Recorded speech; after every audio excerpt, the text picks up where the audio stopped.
அருமையானவர்களே, எப்படி இருக்கீங்க? சந்தோஷமாக இருக்கீங்களா? நிச்சயமாகவே நீங்கள் சந்தோஷமாக, மகிழ்ச்சியாக, ஆசீர்வாதமாக இருப்பீங்க அப்படின்னு சொல்லி ஆண்டவருக்குள்ளே நம்புகிறேன்.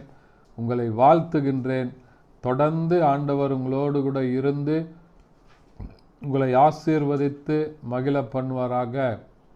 இந்த வார்த்தைகளை விசுவாசிங்க. ஒவ்வொரு நாளும் தவறாமல் கேளுங்க. மற்ற உங்களுடைய நண்பர்களுக்கு, உங்களுடைய உறவினர்களுக்கு ஷேர் பண்ணுங்க. ஆண்டவர் உங்கள் மூலமாக அநேகரை ஆசீர்வதிப்பாராக.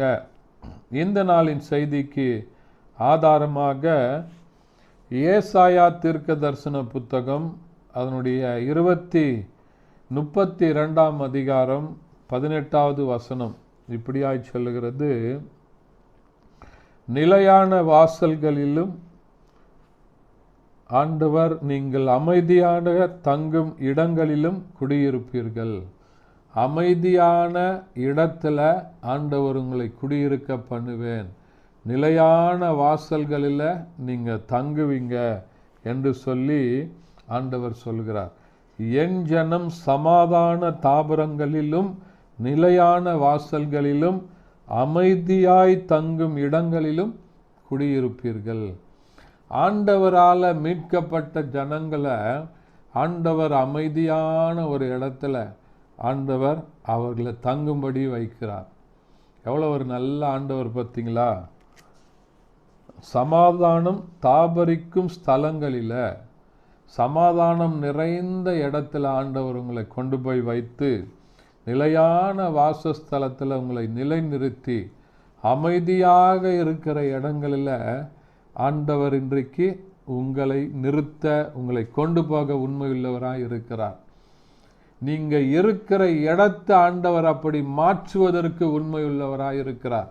இன்னைக்கு பார்த்தீங்கன்னா அநேகர் தங்களுக்கு ஒரு அமைதி வேணும்னு சொல்லி எங்கேயாவது தூர இடத்துக்கு போகிறாங்க. தனிமையை விரும்புகிறாங்க. அநேகர் இமயமலையில் போய் ரெஸ்ட் எடுக்கிறாங்க, தனிமையில் இருக்கிறாங்க.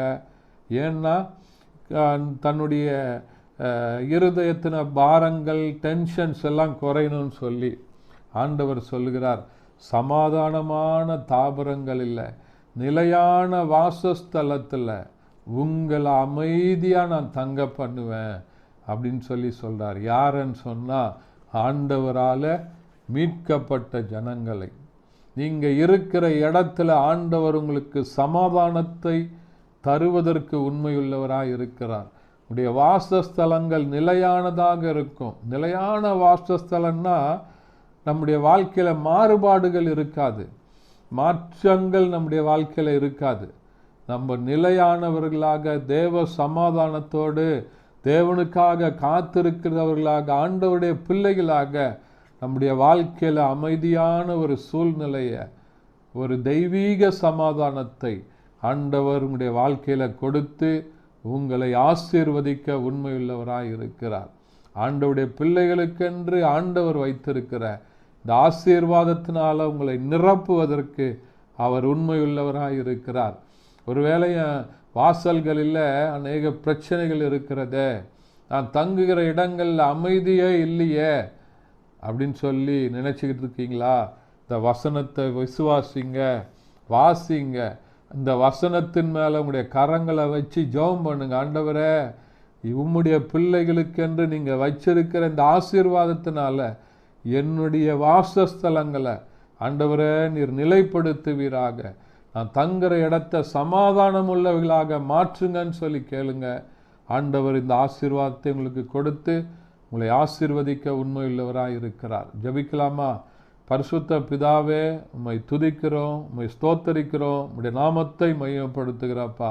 உம்முடைய பிள்ளைகளுக்கென்று நீங்கள் வைத்திருக்கிற இந்த சமாதானமான தாபரங்களில் தரித்திருக்க, நிலையான வாசஸ்தலத்தில் நிலைத்திருக்க, அமைதியான சூழ்நிலைகளில் வாழ கர்த்தர் உதவி செய்யுங்க.